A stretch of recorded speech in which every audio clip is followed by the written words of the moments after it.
안녕하세요, 가치남입니다. 6월 18일 목요일 국내 증시가 마감이 되었습니다.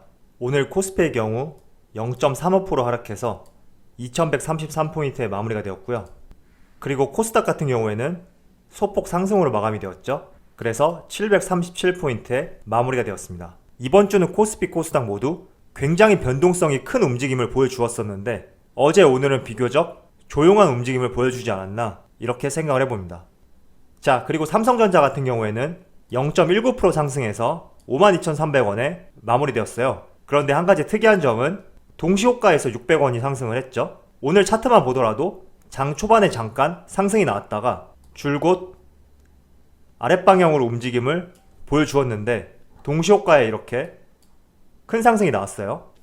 자, 이어서 SK하이닉스 같은 경우에는 오늘 별다른 상승 움직임 없이 약 0.7% 하락해서 86,200원에 마무리되었습니다. 자, 그리고 오늘 한 종목을 더 보여드리는데 메디톡스 이 종목 같은 경우에는 오늘 20% 하락해서 12만원에 마무리되었어요.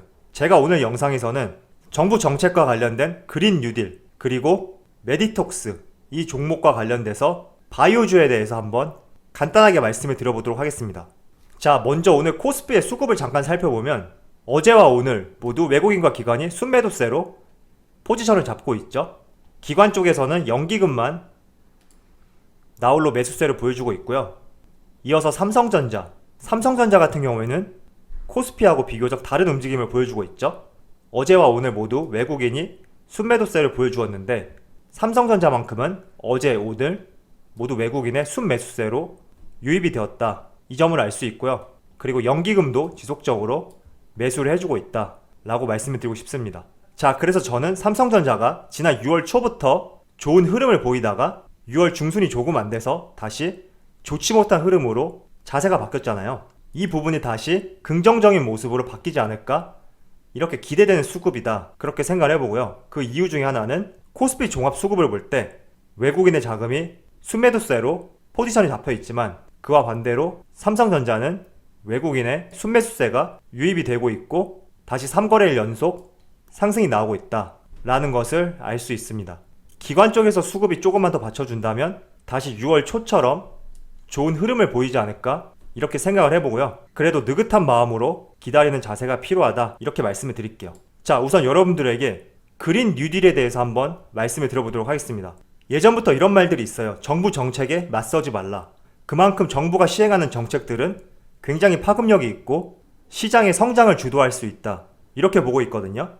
그런데 몇 달 전에 정부에서 한국판 뉴딜 정책으로 약 3년간 31조에 일자리 55만 개를 만들겠다 이런 선언을 했어요. 그리고 한국판 뉴딜에 그린 뉴딜을 포함하겠다 이렇게 이야기를 했단 말이에요. 우선 그린 뉴딜이라는 것은 정부의 하반기 핵심 경제 정책 방향이에요. 그래서 우리가 그린 뉴딜과 관련된 사업에 대해서 조금 관심을 가져볼 필요가 있고 이와 관련된 업종들은 무엇이 있느냐 이렇게 생각하는 것이 필요할 때다 이 말씀을 드리고 싶습니다. 자, 일단 그린 뉴딜과 관련해서 이미 기사로도 많이 나왔었고 여러 종목들이 상승을 했어요. 하지만 지금까지는 그 기업이 정말 수혜를 받는지 이런 것들이 잘 고려되지 않은 상태에서 무분별하게 상승하지 않았나 이렇게 생각을 해보고 있기 때문에 앞으로 우리가 정말 수혜를 받을 수 있는 기업들을 살펴보고 추스린다면 장기적으로 가져가기에도 좋은 종목이지 않을까 이렇게 생각을 해봅니다. 자, 일단 한국판 그린 뉴딜에는 이렇게 세 가지로 우리가 분류를 해볼 수가 있어요. 첫 번째는 그린 에너지, 두 번째는 그린 리모델링, 세 번째는 친환경 기술 이렇게 나눠볼 수가 있는데 먼저 그린 에너지 같은 경우에는 풍력, 태양광 이런 업종들을 우리가 생각해 볼 수가 있죠.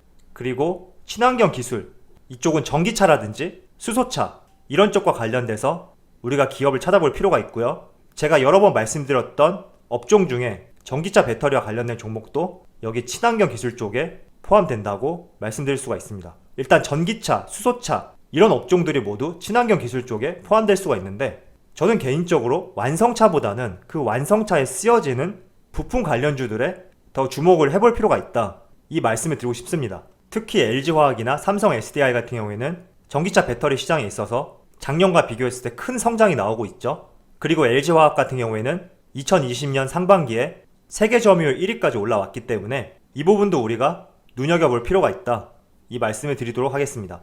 그리고 그린 리모델링 같은 경우에는 건축과 관련될 수가 있어요. 우리가 리모델링 사업을 할 때 조금 더 친환경적으로 기술을 발전시키고, 그리고 스마트팜이라든지 이런 다양한 사업 분야가 있기 때문에 한 번씩 우리가 어떠한 종목들이 있고 이러한 종목들이 정말 그린 뉴딜 정책과 맞아떨어지는 사업을 하고 있느냐, 이 부분도 생각을 해보고 향후 2년 3년 뒤에도 발전 가능성이 있느냐, 이 점도 같이 찾아보셨으면 좋겠습니다. 사실 저는 정부에서 그린 뉴딜 정책에 대해서 하반기 핵심 경제 정책 방향이라고 선언을 했지만, 굳이 정부가 선언을 하지 않더라도 전 세계가 나아가고 있는 방향이다, 이렇게 생각하고 있거든요. 앞으로 시대가 발전되면 발전될수록 친환경이란 단어와 그린, 녹색, 이러한 단어들이 접목된 기술과 산업들이 발전될 것이라고 생각을 하고 있어요. 관련 직장을 다녀보시는 분들도 아시겠지만 시대가 지나면 지날수록 환경법과 관련된 규제들이 굉장히 심해지고 있단 말이에요.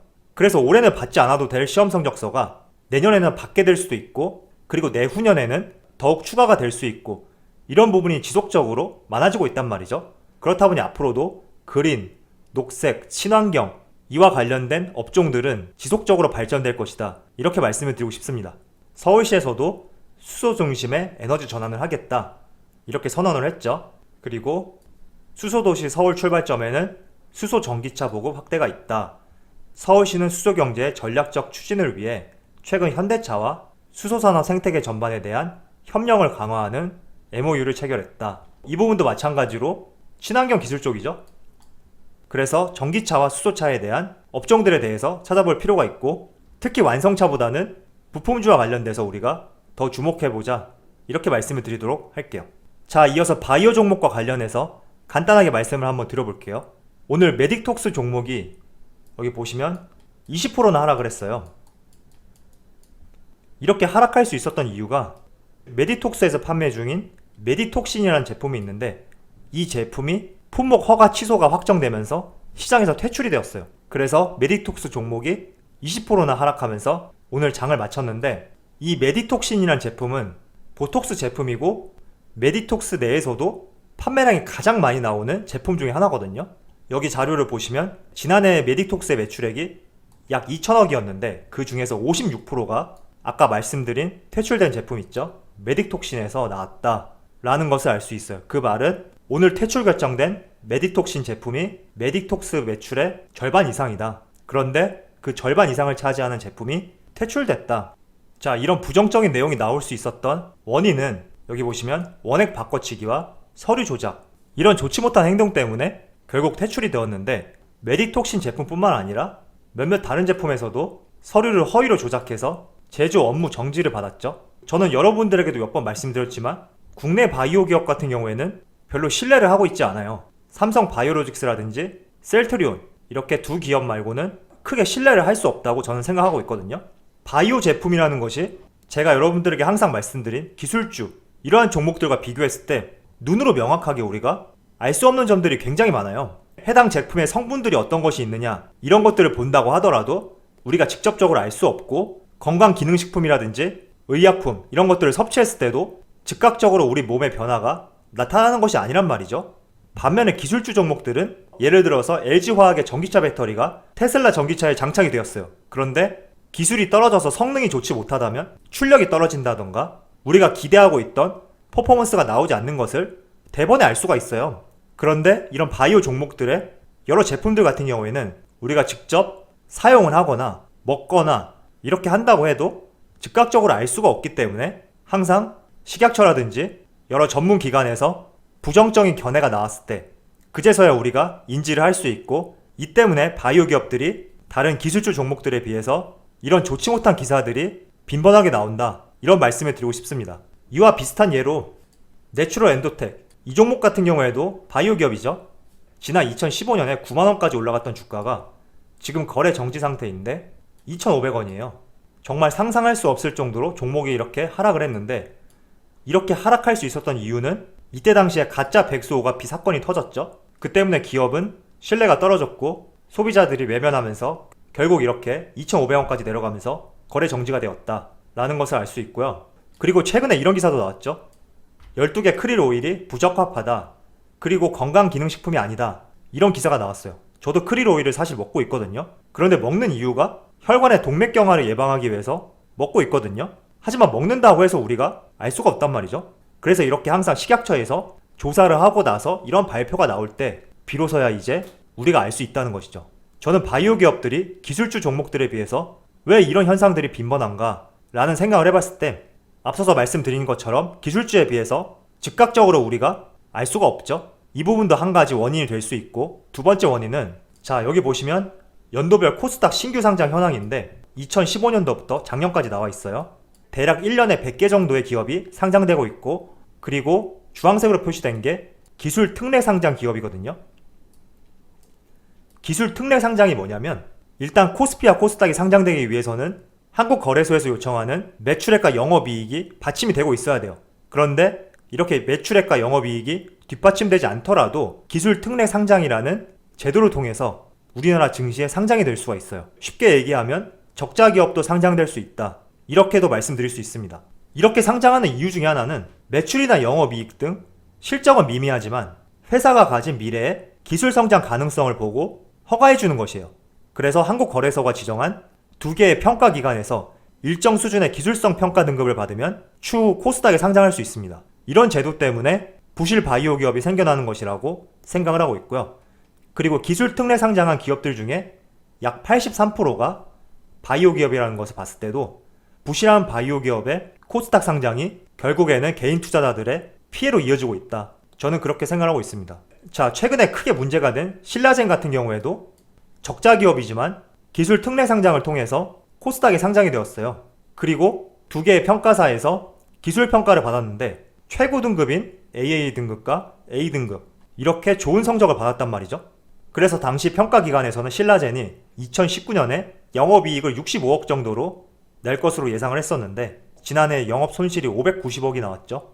그리고 올 상반기에도 무려 265억이나 달하는 것을 알 수가 있어요.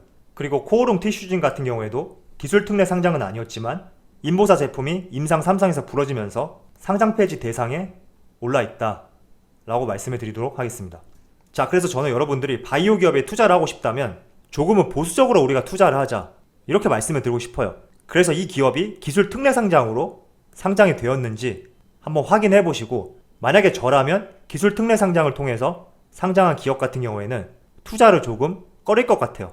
그리고 또 한 가지는 해당 기업이 꾸준한 실적이 나오고 있는지 이 부분도 체크를 해보시고요. 신라젠처럼 한 제품에만 올인을 해서 생산하는 기업 같은 경우에는 만약에 그 제품이 부러지게 된다면 아예 기업이 부도가 날 수가 있죠.